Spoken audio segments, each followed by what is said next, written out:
આજરોજ સ્વાતંત્ર્ય પર્વની સૌને ખૂબ ખૂબ શુભકામનાઓ। સૌ સાથે મળીને સમગ્ર દેશવાસીઓએ આજે ખૂબ જ મહત્વપૂર્ણ અને જેમણે અનેક લોકોએ શહીદી વહોરી આ દેશને આઝાદ કર્યો છે અને એવા આઝાદી દિને આજે સૌને ફરી જેમણે શહીદી વહોરી છે એવા દિવંગત આત્માઓને વંદન કરું છું અને સૌને આવનારા સમયની અંદર આ દેશ જે રીતે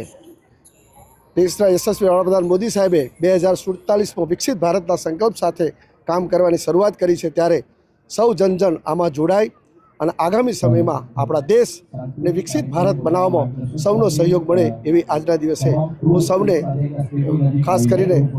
મારી વાત શકી એમને મેસેજ પણ આપવા માગું છું। આવો સાથે મળી અને આપણે આ ગૌરવશાળી દિવસને વધારે ગૌરવશાળી બનાવીએ।